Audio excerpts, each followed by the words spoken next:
కలుగునుగాక.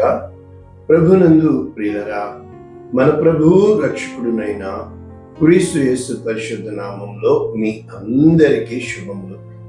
18వ తేదీ ఆగస్టు మాసము 2025 సంవత్సరం. ఈరోజు దేవుడు నిన్ను ప్రేమించి నీతో చెప్పుతున్న అద్భుతమైన వాగ్దానం. నీ ఎదుట నుండి నీ సమస్త శత్రువులను వెళ్ళగొట్టెదను. నీ ఎదుట నుండి నీ సమస్త శత్రువులను వెళ్ళగొట్టెదను. ద్వితీయోపదేశకాండము 6వ అధ్యాయము 18వ వచనం. పూర్తి వచనము ఈ విధంగా ఉంది: నీకు మేలు కలుగునట్లు నీ ఎదుట నుండి నీ సమస్త శత్రువులను వెళ్ళగొట్టెదను. ఇది వాగ్దానం. అయితే new living translation, Deuteronomy chapter 6 verses 19. You will drive out all the enemies living in the land. అవును, 19వ వచనంలో ఉంది. ట్రాన్స్లేషన్ అటు ఇటు ఉంటుంది కనుక ఏమంటున్నాడు? నీ యొక్క దేశములో నివసించుచున్న నీ శత్రువులందరినీ నువ్వు వెళ్ళగొట్టెదవు. Just as the Lord said you would. దేవుడు నీకు చెప్పినట్లుగా నీవు చేయగలవు. ఇది వాగ్దానం. అయితే ఈ పూర్తి వచనము మనము ఏ విధముగా చూడగలము అని మనము ఆలోచన చేస్తే, ఎప్పుడూ కూడా దేవుని యొక్క వాగ్దానము ముందు వెనుక చూడాలి. ఆ ఒక్క మాట పట్టుకోకూడదు. మీకు తెలుసు, ఇక్కడ 17వ వచనం నుంచి నీ దేవుడైన యెహోవా ఆజ్ఞలను, ఆయన నియమించిన శాసనములను, కట్టడలను జాగ్రత్తగా ఆచరింపవలను. ఎప్పుడైతే నీవు ఆచరిస్తావో నీకు మేలు కలుగునట్లు ఆయనే నీ శత్రువులను వెళ్ళగొట్టేదనని చెప్పిన ప్రకారము నీకు ప్రమాణం చేసిన ఆ మంచి దేశములో నీవు స్వాధీనపరుచుకున్నట్లు యెహోవా దృష్టికి యథార్థమైనది, ఉత్తమమైనది చేయవలను. అంటే దేవుని దృష్టికి యథార్థమైనది, ఉత్తమమైనది చేయాలి. కానీ యోబు కోసము దేవుడు యథార్థవంతుడు, న్యాయవంతుడు, దేవుని యందు భయభక్తులు కలిగి చెడుతనము విసర్జించినవాడు. అంటే ఇప్పుడు దేవుడు తను కోరుకుంటున్న తన హృదయము అనుసారముగా మనము ఉండాలని దేవుని చిత్తమై ఉన్నది, దేవుని ఉద్దేశమై ఉన్నది, దేవుని సంకల్పమై ఉన్నది. కారణము ఎందుకు? ఎవరు శత్రువులు? అసలు శత్రువులు ఏ విధముగా ఉంటారు మనకి అని చూసినప్పుడు, న్యాయాధిపతులు 2వ అధ్యాయము 3వ వచనంలో, నేను నీ ఎదుటి నుండి శత్రువులను వెళ్ళగొట్టును, ఈ దేశ నివాసులను వెళ్ళగొట్టును, వారు మీ ప్రక్కలకు స్థూలములుగా ఉందురు. అంటే పక్కలో బల్లెం పెట్టి పొడిస్తే ఎలా ఉంటుంది ఆ విధంగా వారి దేవతలు, అంటే వారు ఎవరినైతే కొలుస్తున్నారో వారు మీకు ఊరిగా, తెలుగులో ఊరి అంటే ట్రాప్, నీకు పదే పదే నువ్వు మోసపోవడానికి, పదే పదే నువ్వు అన్యాయం అయిపోవడానికి కారణముగా వాళ్ళు ఉంటారు. కాబట్టి ఈ మాట ఇంగ్లీష్లో ఏ విధంగా ఉందంటే, వారు నీకు ట్రాప్ గాను, అదే విధముగా వారు నీకు చాలా విషయాల్లో మనము ఎలా చూడగలుగుతున్నామంటే, వాళ్ళు మనకి పక్కలో పెట్టి, అంటే ఎడ్డమంటే తెడ్డమనేటట్టు ఆ విధముగా ఉంటున్నట్లు మనము ఇక్కడ చూడగలుగుతున్నాం. అదే విధముగా మనము ఇంకా చూస్తే సంఖ్యాకాండము 33వ అధ్యాయము 55వ వచనం, మీరు ప్రవేశించున్న ఈ దేశములో, అంటే దేవుడు వాగ్దాన దేశం చేశాడు, కానీ ఆ దేశం ఇంతకు ముందు ఎబూసీయులకు, హిత్తీయులకు, కనానీయులకు, హివ్వీయులకు వారికి దేశం. అయితే దేవుడు వారి యొక్క క్రియలు, వారు దేవుని అనుసరింపని జనాంగము కనుక వారిని వెళ్ళగొట్టమని దేవుడు వారికి ఆజ్ఞ ఇస్తున్నాడు. అయితే వారి దేవతలను నువ్వు కొలవకూడదు, వారి ఆచారములు నువ్వు పాటించకూడదు, వారి పద్ధతులు నీవు ఎంత మాత్రము అనుసరింపకూడదు, వారి పిల్లలతో నీవు బియ్యము అందకూడదు అని చెప్పి ఇక్కడ రాయబడుతున్నట్లు చూస్తున్నాం.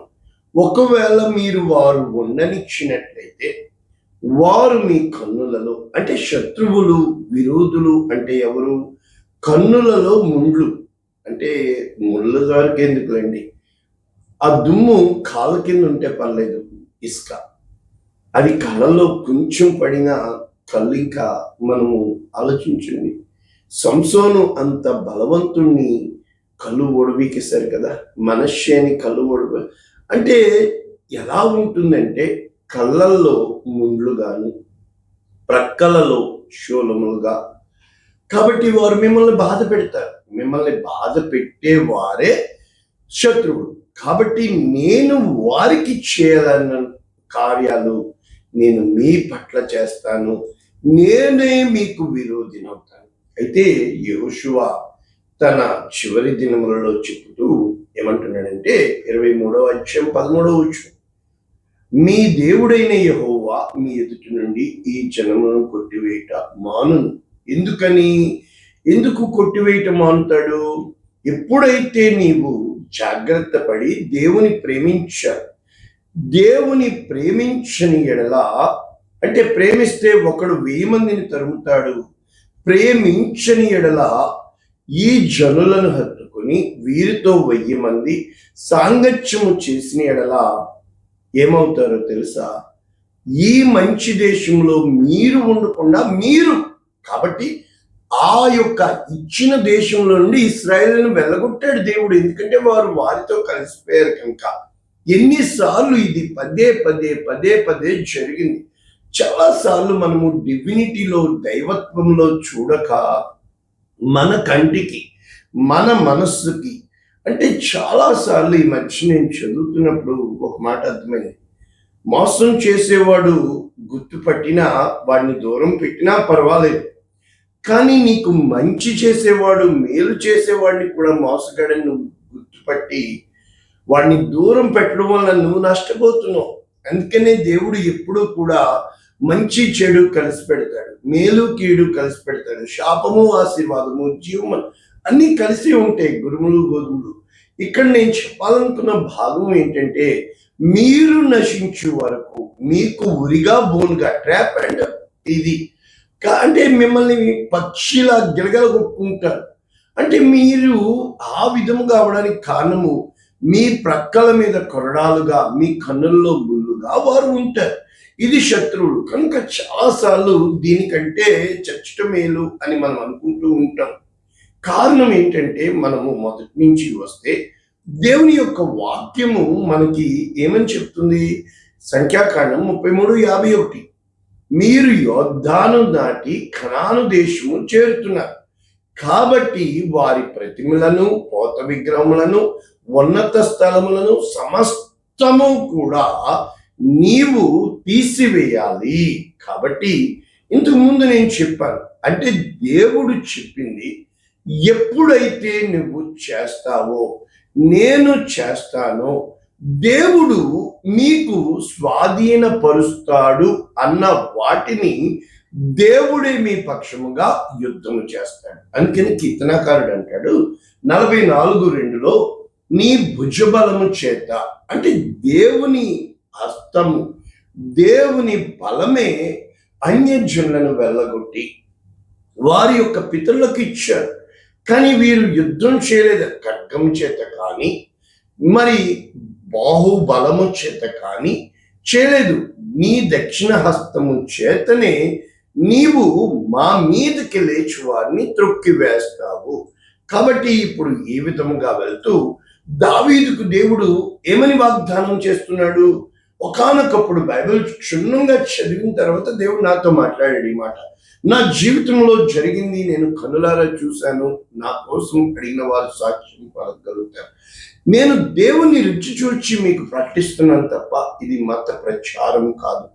దేవుని హృదయము నీవు గ్రహించినప్పుడు, ఆయన దృష్టికి యథార్థమైనది, ఆయన దృష్టికి ఉన్నతమైనది నువ్వు చేయడానికి ప్రయత్నం చేసినప్పుడు అనేకమైన ఆటంకములు కలుగుతాయి, అనేకమైన శోధనలు వస్తాయి, పైన కింద అవుతాం. అయితే నువ్వు నిశ్చలముగా, నిర్భయముగా, విశ్వాసము కలిగి దేవుడు నాకు తోడుగా ఉన్నాడని, ఎంత భయంకరమైన నిందలు అవమానాలు కలిగిన, ఇక్కడ దావీదుతో చెప్తున్నాడు దేవుడు, నాతానును పంపించి నా జనులైన ఇశ్రాయేలీయుల మీద అధిపతివై ఉన్నట్లు గొర్రెల దొడ్డిలో నుండి నేను నిన్ను తీసుకుని వచ్చాను. ఒకటి. రెండవది, నీవు పోవు చెట్లనెల్లా నేను నీకు తోడుగా ఉన్నాను. రెండు. మూడు, నిన్ను ద్వేషించిన వారిని నిలవనీయక నిర్మూలం చేశాను. మూడు. నాలుగు, లోకంలోని గనులకు కలిగిన పేరు. అంటే దేవుడు నీకు తోడుగా ఉన్నప్పుడు, దేవుని హస్తము నీకు తోడుగా ఉన్నప్పుడు ఇటువంటి కార్యాలు దేవుడు నీకు చేస్తాడు. కాబట్టి శత్రువులు లేకుండా దేవుడే చేస్తాడు అని మనము సమూయేలు మొదటి గ్రంథం 5:10 దావీదు అంతకంతకు వర్ధిల్లెను, దేవుడైన యెహోవా అతనికి తోడై ఉండెను. అయితే దావీదు తర్వాత దేవుడు, అంటే దావీదుకి తన ఇంటి వారితోనే శత్రుత్వం కలుగుతుందని అబ్షాలోమునే తనకు విరోధంగా లేపాడు దేవుడు.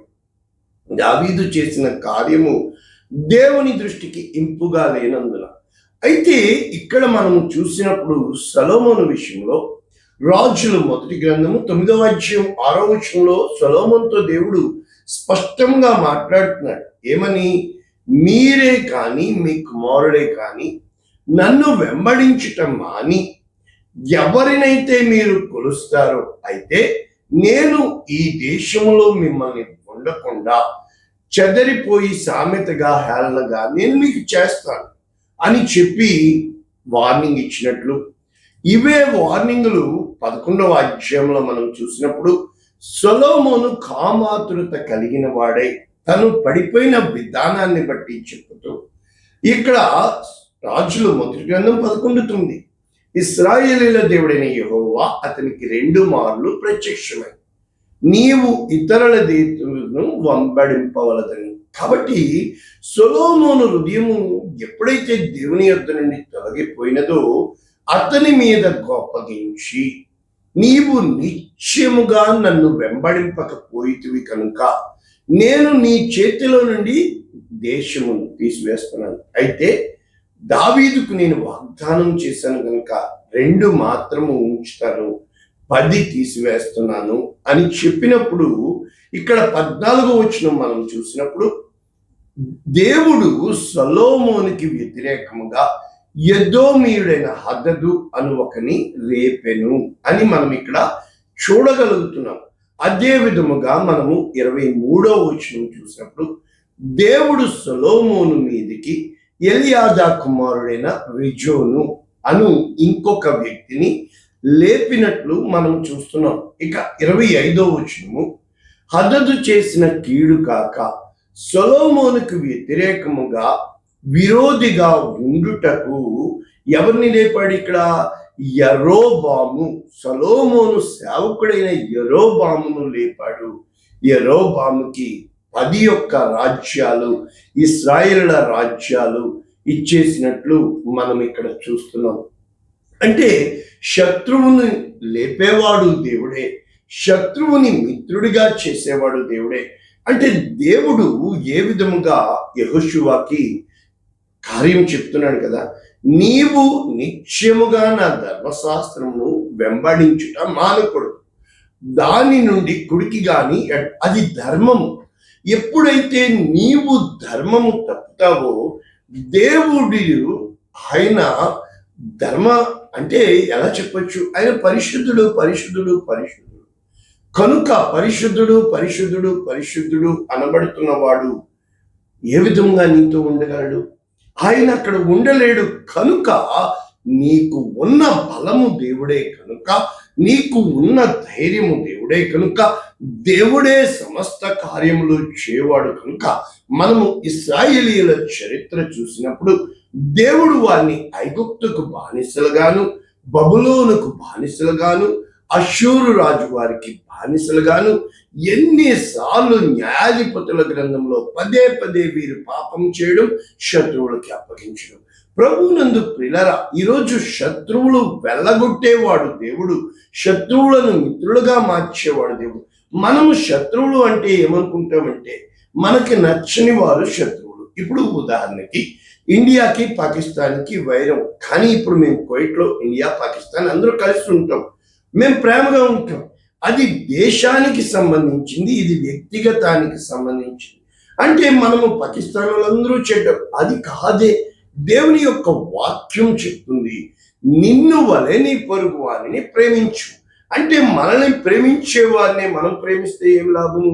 కనుక మీ శత్రువులను ప్రేమించండి, మిమ్మల్ని శపిస్తున్న వారిని దీవించండి. ఇవన్నీ సీక్రెట్, హయ్యర్ నాలెడ్జ్. అంటే దేవుని హృదయానికి నువ్వు ప్రీతికరమైనదిగా. చాలా మంది అప్పులు అంటున్నారు. నువ్వు అప్పులు అని సంవత్సరాల తరబడి రాస్తున్నావు, కానీ నువ్వేమి చేశావు? దేవుని దగ్గరికి వచ్చావా? దేవునికి ఏమైనా చేశావా? ఆ యొక్క సారిపత విధవరాలు కొంచెము నూనె మాత్రము, కొంచెము పిండి ఉందని, వీళ్ళు ఏమీ రాదు. మేము ఈరోజు ఎన్నో చోట్లకు వెళ్తాం, ఎన్నో ఇంత గంటలు చెప్తున్నారు, కానీ వారు వస్తుంది దేవుని దగ్గరికని కానీ, దేవుని ముఖము చూడాలని కానీ, దేవుణ్ణి గుర్తించాలని కానీ వాళ్ళకు ఉండదు. ఏంటి అంటే మా జీవితము, మా కష్టాలు, మా బిడ్డలు కాదండి. మీకు విరోధముగా ఏ కార్యము జరిగినా దేవుడు అంగీకరిస్తున్నాడు. దేవునికి నీ హృదయము కావాలి. సొలొమోను అంతటి వాడిని ఇదిగో ముమ్మారు ప్రత్యక్షమయ్యాడు. మొట్టమొదటిసారి ప్రత్యక్షమైనప్పుడు జ్ఞానమునిచ్చాడు. రెండవసారి ప్రత్యక్షమైనప్పుడు జాగ్రత్త సుమా, నీ తండ్రి వలె నువ్వు నన్ను వెంబడించు. మూడవసారి వార్నింగ్ ఇచ్చాడు. నాలుగవసారి కొట్టిపాడేశాడు. ఈ రోజున మన జీవితంలో దేవుడు ఆజ్ఞాపించిన వాటిని వెంబడించని ఎడల ఆయన ముందు వార్నింగ్ ఇస్తాడు, ఖచ్చితంగా హెచ్చరిస్తాడు. హెచ్చరించిన తర్వాతే నాశనానికి నిన్ను పంపుతాడు తప్ప నిన్ను సిద్ధపరచకుండా మాత్రం నాశనానికి పంపించడు. కనుక ఈ రోజు నుండి అందరూ శత్రువులే అంటున్నావు నువ్వు. కాబట్టి బ్రతకడానికి చూడొద్దు. బ్రతుకునిచ్చిన దేవుని నిమిత్తము 10 మందిని జీవములో నడిపించడానికి, జీవ మార్గములో నడిపించడానికి నువ్వు ఎప్పుడైతే ప్రయత్నం చేస్తావో దేవుడు నీ చెయ్యి పట్టుకుని నడిపించువాడిగా గడాంధకారపు లోయలో నీవు సంచరించిన ఏ అపాయమునకు భయపడకుండా ఉంటావు. కనుక శత్రువుల ఎదుట ఆయన నీకు భోజనము సిద్ధపరుచుతాడు. కారణము నూనెతో నీ తల, అంటే ఆ గాడ్ హ్యాస్ అనాయింటెడ్ యూ. కాబట్టి కృపాక్షేమములు నీ వెంబడిగా వచ్చేవిగా, చిరకాలము దేవుని మందిరంలో నివాసము చేసేవాడిగా ఉంటావు. ఇటువంటి వాక్యము దేవుడు మన వినికిడిలో దీవించుగాక. ప్రార్థించుదాం. పరిశుద్ధుడా, ప్రేమ కలిగిన తండ్రి, అవునైనా మా జీవితంలో అందరితోనూ శత్రుత్వం అంటున్నాం, కానీ ఏ రోజైతే మా జీవితంలో తండ్రి 10 మందితో స్నేహముగా ఉండడం నేర్చుకుంటామో, 10 మందిని కలుపుకోవడం నేర్చుకుంటామో, 10 మందితో కలిసి ఉండడం నేర్చుకుంటామో, మా జీవితాలని నువ్వు ఆ విధముగా నిర్ణయించావు కనుక, ఆ విధముగా నీవు కార్యాలు చేస్తున్నావు కనుక, నిశ్చయముగా నీ కృప కలిగిన హస్తాలకి, నీ కనికరము కలిగిన హస్తాలకి, నీ ప్రేమ కలిగిన హస్తాలకి మా జీవితాలు సమర్పించుకుంటూ సహాయము చేయమని, కనికరము చూపించమని, కృప చూపించి మేలు చేయమని యేసు శ్రేష్టమైన నామమున దీవించి ఆశీర్వదించి మీ నమ్మకమైన చేతులకి ఈ వాక్యం వింటున్న వీరి కుటుంబాన్ని, మరి ముఖ్యంగా వీరిలో నీకు సాగిలపడి నీకు లెక్క చెప్పినట్లుగా యేసునామమున దీవిస్తున్నాము తండ్రి. ఆమేన్. God bless you all. దేవుడు మిమ్మల్ని దీవించుగాక.